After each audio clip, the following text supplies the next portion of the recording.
నమస్తే welcome to వి3 news లక్ష్యం సమాజహితం.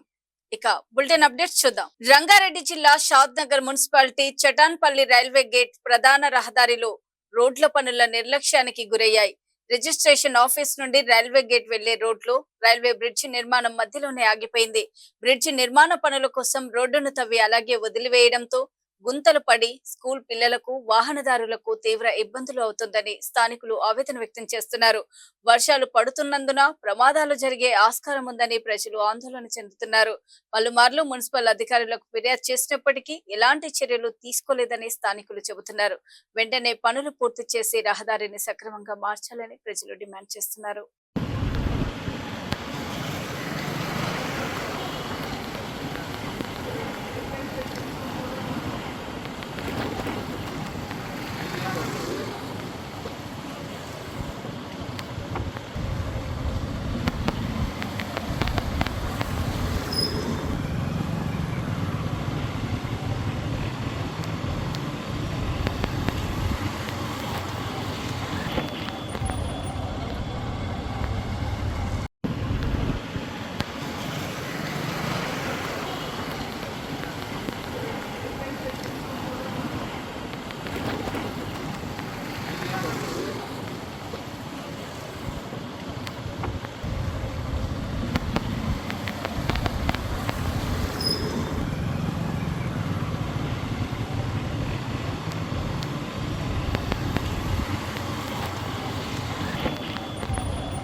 తాగునీటి సమస్యతో తీవ్ర ఇబ్బందులు పడుతున్నామని అనంతపురం జిల్లా రాయదుర్గంలో 28వ వార్డు ప్రజలు ఖాళీ బిందెలతో రోడ్డుపై ధర్నా నిర్వహించారు.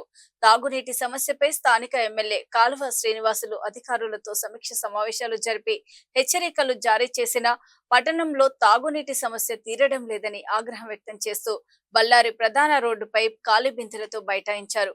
వారి నిరసనతో సుమారు గంట పాటు ట్రాఫిక్ స్తంభించింది. తమ ప్రాంతానికి తక్షణమే తాగునీరు సరఫరా చేసేదాకా ఇక్కడి నుంచి కదిలేదే లేదని వారు స్పష్టం చేశారు. వారి నిరసనకు కాంగ్రెస్, సిపిఐ నాయకులు సంఘీభావం తెలిపారు. తక్షణమే మున్సిపల్ కమిషనర్ ఇక్కడికి రావాలంటూ పెద్ద ఎత్తున నినాదాలు చేశారు.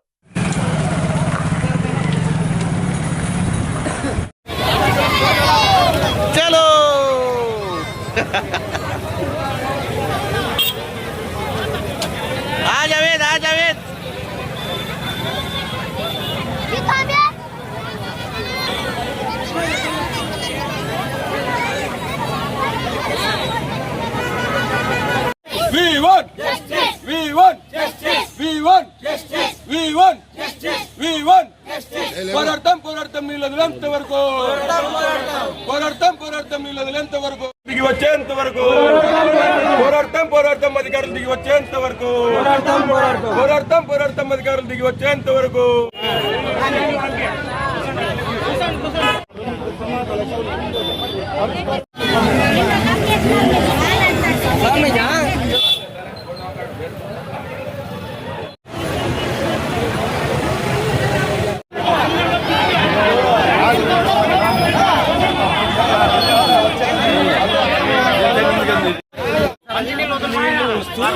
ఉప్పు నీళ్ళు బంద్ చేసే నెలాయా చెప్తా ఉన్నాడు. ఏమన్నా పోరాడతాం నీళ్ళు ఇచ్చేంత వరకు పోరాడతాం నీళ్ళు వదిలేంత వరకు పోరాడతాం నీళ్ళు వదిలేంత వరకు పోరాడతాం నీళ్ళు వదిలేంత వరకు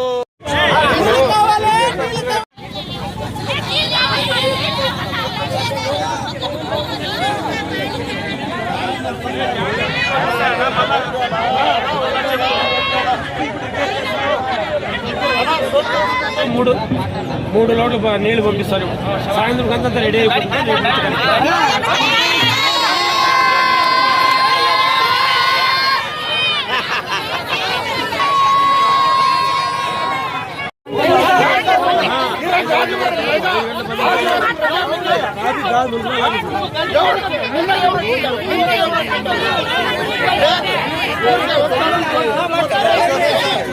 చెప్పమ్మా.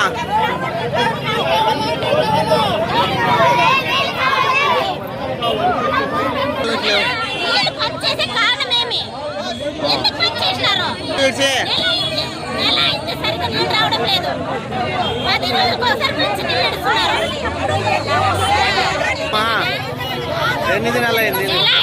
నెల అయింది సరిగ్గా నీళ్ళు వదలక. మంచి నీళ్ళు వారంకి ఒకసారి 10 రోజులకు ఒకసారి వదులుతున్నారు. అవి కూడా గొప్ప నీళ్లు పేరుతుంది. తాగాల వద్దా? నీళ్ళు అసలు రావడం లేదు. నీళ్ళు రావడం లేదనే కదా ఎవరు అర్జీ పెట్టారన్నా నీళ్ళని. అధికారులు ఎవరు రాలేదా? ఎవరు రాలేదు. ఓట్లకైతే వస్తారు. ఇంత సమస్యలు రారా మా ఏరియాలకి? మా ఏరియాకి ఎందుకు నెల రోజులు మాకు నీళ్ళు రాక ఏం తాగాలా ఏముండాలా మేము ఇట్లాను వస్తాయి. ఇస్తాడు పంపిస్తాడు, ఇక్కడ పంపిస్తాడు. ఒకరింటాలు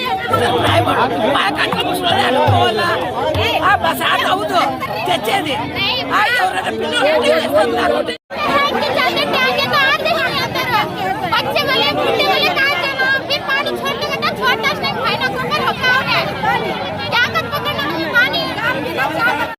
పద్మావతి.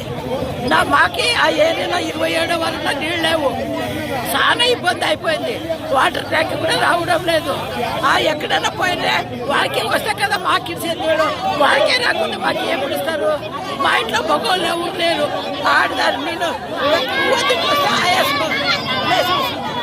చాలా ఇబ్బంది అయిపోయింది. 27 వాళ్ళు ఆ ట్యాంకీలు వస్తాయి, అక్కడ రావు. ఓట్ల రావు నీళ్ళు. తెలంగాణ ఒలింపిక్ అసోసియేషన్ ఆధ్వర్యంలో హైదరాబాద్ లో ఒలింపిక్ డే రన్ 2026 నిర్వహించారు. ఈ కార్యక్రమంలో రాష్ట్ర క్రీడా శాఖ మంత్రి వాకిటి శ్రీహరి ముఖ్య అతిథిగా పాల్గొన్నారు. నగరం నలుమూలల నుండి ఒలింపిక్ జ్యోతిని తీసుకువచ్చిన క్రీడాకారులకు మంత్రి అభినందనలు తెలిపారు. ఈ సందర్భంగా ఆయన మాట్లాడుతూ ఒలింపిక్ డే రన్ అనేది కేవలం క్రీడల పట్ల ఆసక్తిని పెంచడమే కాకుండా ఆరోగ్యవంతమైన సమాజ నిర్మాణానికి దోహదపడుతుందన్నారు. రేవంత్ రెడ్డి సీఎం గా బాధ్యతలు చేపట్టిన 2.5 ఏళ్ల కాలంలోనే గతంలో ఎన్నడూ లేని విధంగా క్రీడలకు అధిక ప్రాధాన్యతనిస్తూ పలు కార్యక్రమాలను దిగ్విజయంతంగా నిర్వహించామన్నారు. 2036 ఒలింపిక్స్ లో మన తెలంగాణ బిడ్డలు పతకాలు సాధించే లక్ష్యంతో ఈ ప్రజాప్రభుత్వం పనిచేస్తోందని పేర్కొన్నారు.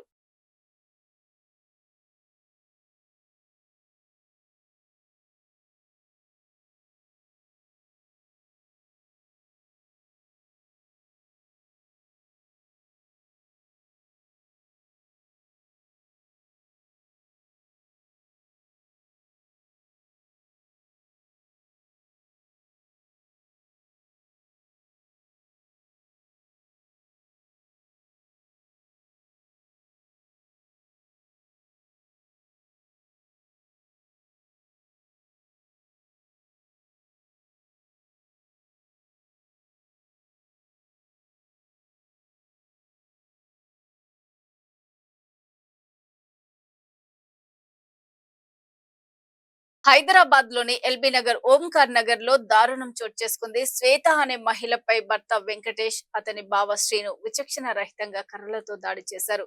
వరకట్నం కోసం గత 13 ఏళ్లుగా వేధిస్తున్నారంటూ మహిళ ఆరోపణలు చేసింది. పలుమార్లు పోలీస్ స్టేషన్ లో కౌన్సిలింగ్ ఇచ్చినప్పటికీ తన భర్త వెంకటేష్ మారలేదని బాధితురాలు ఆవేదన వ్యక్తం చేస్తోంది. నార్మల్ గా మేము ఆయన మా హస్బెండ్ అంటే ఆమె చూస్తుందని ఆమె వచ్చి నాకు కంప్లైంట్ చేసింది. నార్మల్ గా ఎందుకు చూస్తాడమ్మా నేను అడిగినంత మాత్రాన అందరు కలిసి నన్ను కొట్టిరు. కొడితే మా ఇంటికి ఒక పెద్ద మనిషి వచ్చిండు, మా అన్న వాళ్ళు వచ్చిరు. వస్తే ఆ పెద్ద మనిషి ఏమన్నాడంటే, సరే 2 రోజులు కోపం తగ్గుతుంది, ఇంటికి వెళ్ళండి, పిల్లల్ని తీసుకొని వెళ్ళండి, ఎలాగో హాలిడేస్ ఉన్నాయని అన్నారు. అన్నంత మాత్రాన మేము వెళ్ళినాము. ఈరోజు స్కూల్స్ ఓపెన్ అయినాయి, నా పిల్లల లైఫ్ ఖరాబ్ అవుతుందని నేను వెళ్ళినా. అయితే ఆ ఇంట్లో ఉన్నప్పుడే వాళ్ళంతలో వాళ్ళే పోలీస్ స్టేషన్ కి ఫోన్ చేసి పెట్రోలింగ్ వాళ్ళని పిలిపించి వాళ్ళు కేసు పెట్టుకోమన్నాడు.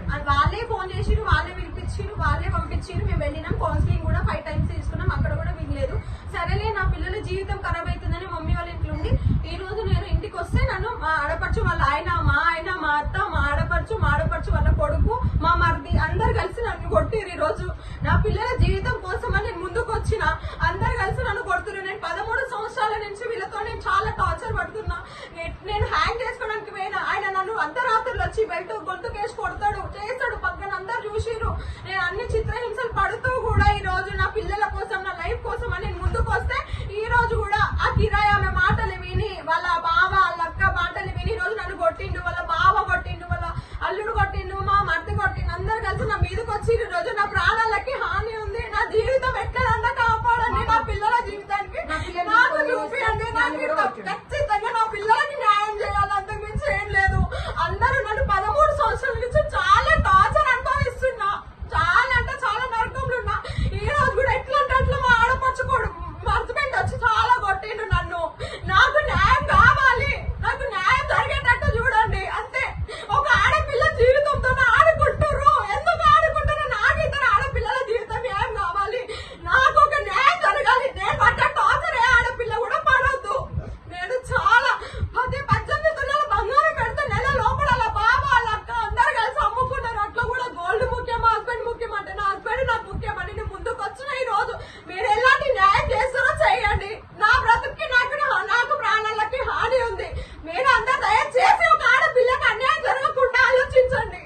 ఇంటర్ విద్యార్థినిల మీద ఆదిబట్ల సిఐ దాడి. తమ ఇంటర్ సర్టిఫికెట్స్ ఇవ్వడం లేదని రంగారెడ్డి జిల్లా తుర్కయాంచిల్లోని న్యూ శ్రీ చైతన్య కళాశాల ముందు రోడ్డుపై విద్యార్థులు ధర్నా నిర్వహించారు. దీంతో ట్రాఫిక్ జామ్ కావడంతో అక్కడికి చేరుకున్న పోలీసులు ట్రాఫిక్ ని క్లియర్ చేసేందుకు యత్నించారు. సర్టిఫికెట్స్ కోసం వచ్చిన తమపై ఆదిబట్ల సిఐ దాడికి పాల్పడ్డాడని విద్యార్థులు ఆరోపిస్తున్నారు. తమను బలవంతంగా తోసివేయడంతో పలువురికి గాయాలయ్యాయని ఆవేదన వ్యక్తం చేస్తున్నారు.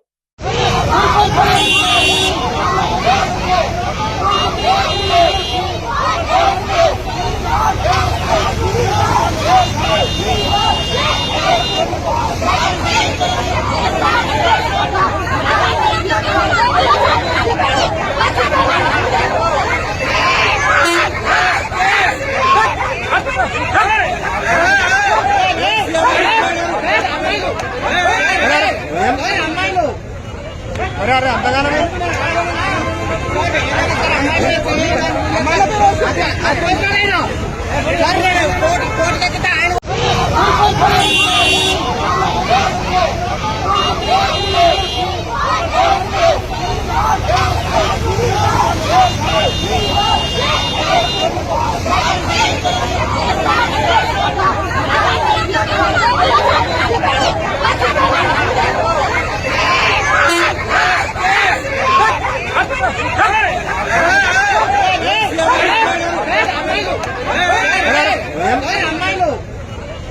అరే అంతగానే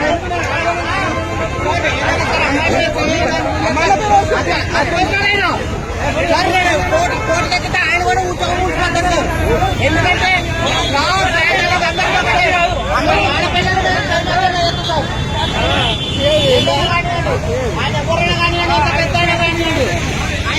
రెవెన్యూ లైసెన్స్ డే సర్వేయర్ల సమస్యలను ప్రభుత్వం వెంటనే పరిష్కరించాలని డిమాండ్ చేస్తూ భూ సర్వేదారులు నారాయణగూడలోని సర్వే భవన్ ను ముట్టడించారు. ఈ సందర్భంగా సర్వేయర్లు తమ సమస్యలు డిమాండ్లపై నిరసన వ్యక్తం చేశారు. తెలంగాణ రాష్ట్ర వ్యాప్తంగా సుమారు 6,500 మంది లైసెన్స్ డే సర్వేయర్లు పనిచేస్తున్నారని, ముఖ్యమంత్రి రేవంత్ రెడ్డి చేతుల మీదుగా తమకు లైసెన్స్ పత్రాలు అందజేసినప్పటికీ ఇప్పటికీ ఉద్యోగ భద్రత కల్పించలేదని వారు ఆవేదన వ్యక్తం చేశారు. ప్రభుత్వం తమను కమిషన్ ప్రతిపాదికన పనిచేయాలని సూచించడం అన్యాయమని పేర్కొంటూ ఆ విధానాన్ని వెంటనే రద్దు చేయాలని డిమాండ్ చేశారు. తమ డిమాండ్లను ప్రభుత్వం వెంటనే నెరవేర్చకపోతే రాష్ట్ర వ్యాప్తంగా పెద్ద ఎత్తున ఆందోళనలు చేపట్టడంతో పాటు సచివాలయాన్ని ముట్టడిస్తామని సర్వేయర్లు నాయకులు హెచ్చరించారు. లైసెన్స్ సర్వేల హక్కు, చేతి నిండా పని, గౌరవప్రదమైన వేతనం.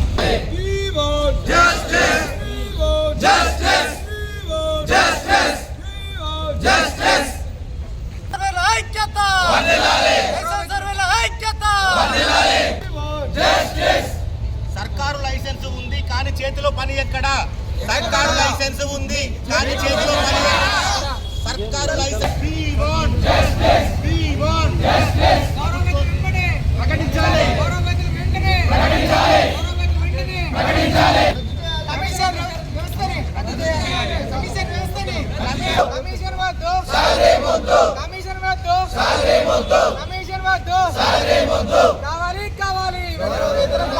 లైసెన్స్ సర్వేల ఐక్యత, లైసెన్స్ సర్వేల ఐక్యత.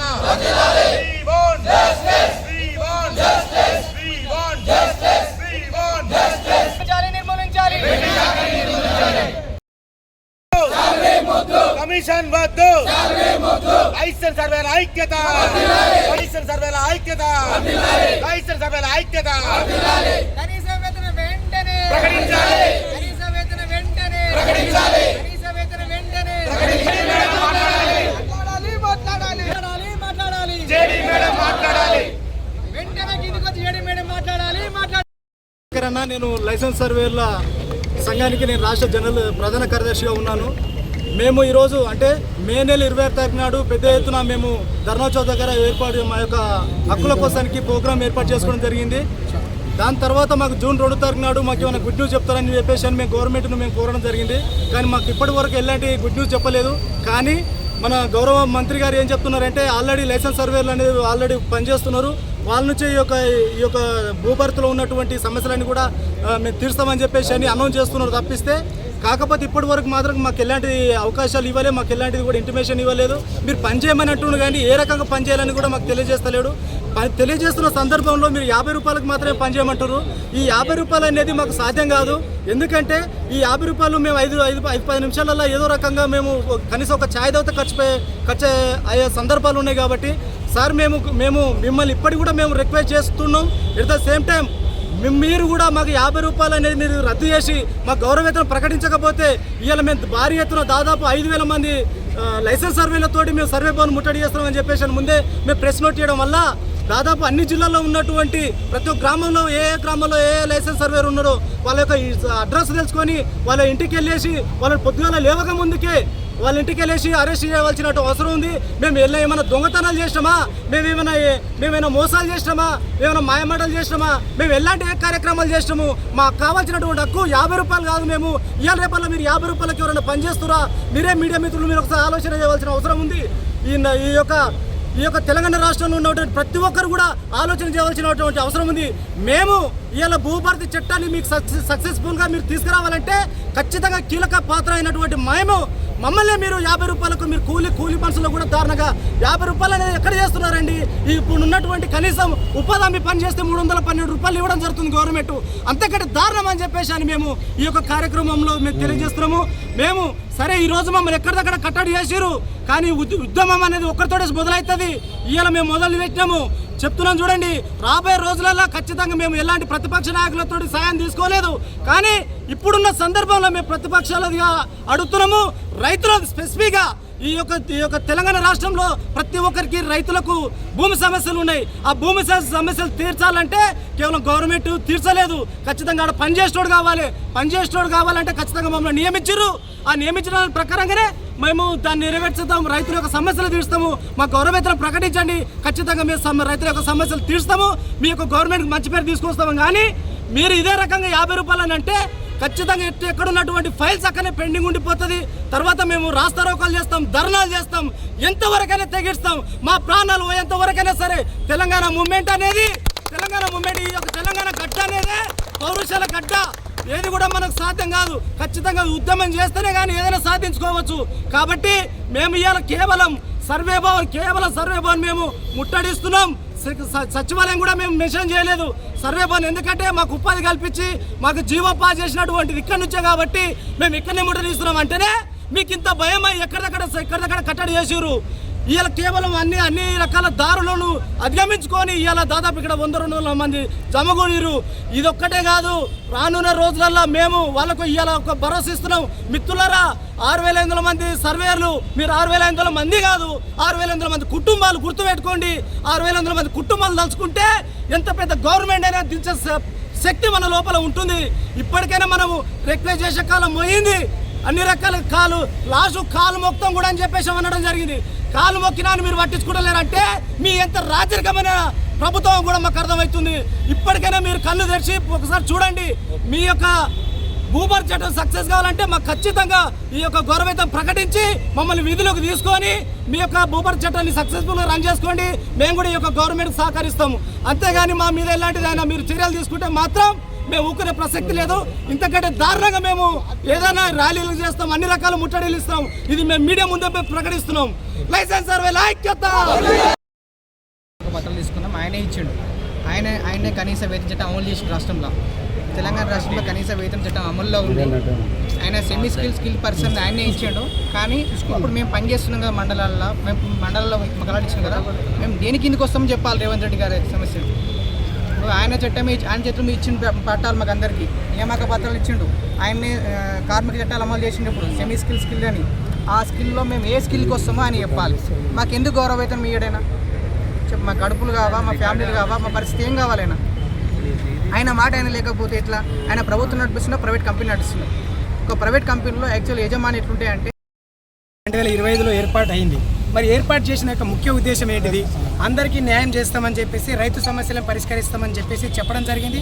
దాని తగ్గట్టుగా భూభారతి చట్టాన్ని తీసుకురావడం జరిగింది. మరి తీసుకొచ్చిన దగ్గర నుంచి ఇప్పటి వరకు ₹1 ఇన్కమ్ కూడా జనరేట్ చేయలేదు, రైతు సమస్యలను పరిష్కరించలేదు, రైతులకు కనీసం సర్వేలు కూడా జరగలేదు. ఇదే అంటే సమస్య తెలంగాణలో 9 లక్షలకు పైగా సాదా బైనామా కేసులు ఉన్నాయి. అండ్ ఎన్నో ఎఫ్లైన్ పిటిషన్స్ పెండింగ్ ఉన్నాయి. మరి అన్ని చోట్ల సర్వేలు చేపిస్తామని చెప్పేసి 2 సంవత్సరాల నుంచి ప్రకటనలకే ఇదే పరిమితమైంది తప్ప ఫీల్డ్ మీద ఎలాంటి పని జరగలేదు. మేము అదే మమ్మల్ని సంవత్సరం కిందనే ట్రైనింగ్ తీసుకున్నారు. మరి 60 రోజుల ట్రైనింగ్ అయింది, 40 రోజుల ట్రైనింగ్ అయింది. అన్నీ అయిన తర్వాత మరి సంవత్సరం నుంచి వెయిటింగ్ పీరియడ్లో ఎందుకు పెట్టిరు? మరి ఏం చేయాలి? సంవత్సరం నుంచి మేమేం చేయాలి? మాకు ఎలాంటి పని కనిపించాలి? ప్రతి లోకల్గా ప్రతి జిల్లాలలో ప్రతి మండలాలలో లైసెన్స్డ్ సర్వేర్ అవైలబుల్ ఉంటారని చెప్పేసి చెప్పడం, ప్రకటన ఇవ్వడమే జరిగింది. కాబట్టి దయచేసి ఈ ప్రకటనని అమలు చేయాలి. ఏ విధంగా ఇంకొకటి ఏంటంటే 5,500 మంది పనిచేస్తున్నారని చెప్పారు. ఎక్కడ చేశారు? ఏ విధంగా పనిచేశారు? ఎక్కడ కూడా నామరూపంగా లేదు. ఎక్కడ ₹1 ఇన్కమ్ జనరేట్ జరగలేదు. ఎక్కడికక్కడ సర్వేర్లందరూ కూడా పాత ఉద్యోగాలు మానేసుకొని దీంట్లోకి వచ్చి ఖాళీగా ఉంటున్నారు. వాళ్ళందరి పరిస్థితులు చాలా ఘోరంగా ఉన్నాయి. సో ఇది మీరు పరిగణలోకి తీసుకోవాలి. వెంటనే మమ్మల్ని ఉద్యోగంలోకి తీసుకోవాలి. ఉద్యోగ భద్రత ఇవ్వాలి. కనీసం గౌరవ వేతనం ఇవ్వాలి. ₹50 కంటే ఈరోజు ఏమవుతుంది? ఏం కాదు. అందుకనే ఎవరికి సూటబుల్ కాదు. కాబట్టి ప్రతి ఒక్కరికి మినిమం 30,000 జీతం ఇవ్వాలి. ఈ సర్వే వ్యవస్థ కనీసం 30 ఏళ్ళు ఉంటుంది. అంటే సంవత్సరానికి ఒకసారి, సంవత్సరానికి లైసెన్స్ ఇస్తే సంవత్సరం తర్వాత వేరే ఉద్యోగం చూసుకోమంటే ఏ విధంగా ఎక్కడికి పోతారు జనాలు? అన్ని చోట్ల ఉన్నాయి. 612 మండలాలు ఉంటే 612 మండలాలలో అలాట్ చేసారు. మరి అక్కడ ఇంకొక ఆల్టర్నేట్ ఏం పని ఉంది? కమిషన్ బేసింగ్గా పని చేస్తే ఎంతసేపు పని చేయాలి? ఎక్కడ గైడ్లైన్స్ లేదు. ప్రభుత్వం ఇప్పటిదాకా ఎలాంటి గైడ్లైన్స్ రిలీజ్ చేయలేదు. ఎందుకు చేయలేదు అది అడుగుతున్నాం. ఇంకొకటి అన్ని ఇక్కడికి ఎందుకు వచ్చామంటే సర్వే భవన్కి మొన్న మేడం గారు మహబూబాబాద్ డిస్టిక్లో వెళ్ళి ఈ లైసెన్స్ వ్యవస్థని రద్దు చేస్తాం, మీ పనే అవసరం లేదు, మాకు ఆల్టర్నేట్ ఆప్షన్ ఉందని చెప్పారు. మరి అలాంటప్పుడు మమ్మల్ని సంవత్సరం కింద తీసుకొని సంవత్సరం నుంచి ఎందుకు వెయిటింగ్ పీరియడ్లో పెడుతున్నారు? మరి ఎప్పుడే ఎందుకు చెప్పలేదు? మీకు చేతగానప్పుడు అంటే గవర్నమెంట్ని నడిపించడం చేతగాలేదా? మీకు వ్యవస్థను తీసుకురావడం చేతగాలేదా? ఈ సంవత్సరం నుంచి ఎందుకు పన్ను తీసుకురావడం చేతగాలేదా? ఎందుకు చేయలేదు? దీనికి సమాధానం చెప్పడం మానేసి మీరందరూ వచ్చి మమ్మల్ని బెదిరిస్తూ మీ ఎక్కడికక్కడ మేము లైసెన్స్ రద్దు చేస్తాం, మిమ్మల్ని పనులకు తీసుకోము, వేరే వాళ్ళని తీసుకుంటామంటే మమ్మల్ని ఎందుకు తీసుకున్నారు? మరి మమ్మల్ని ఎందుకు తీసుకునే సమాధానం కోసమే ఇక్కడికి రావడం జరిగింది ఎంతమందిగా. కానీ ఎంతమంది వస్తున్నా కూడా ఎక్కడికక్కడ కట్టడి చేసి అందరినీ పోలీస్ స్టేషన్లలో పెట్టిర్రు. అది అంటే మంచి పద్ధతి కాదు. మేమందరం కూడా సానుకూలంగా ఇక్కడికి వచ్చి అడిగి ప్రశ్నలు తెలుసుకుందాం అనుకున్నాం. ఎక్కడ కూడా మేము ఇప్పటిదాకా గట్టిగా అంటే ఏమన్నా ధర్నాలు చేయలేదు. ఇవి ఇప్పటి వరకు ఉన్నటువంటి బులెటిన్ అప్డేట్స్. మరో బులెటిన్ లో మళ్ళీ కలుద్దాం. అప్పటి వరకు చూస్తూనే ఉండండి V3 న్యూస్. లక్ష్యం సమాజ హితం. నమస్తే.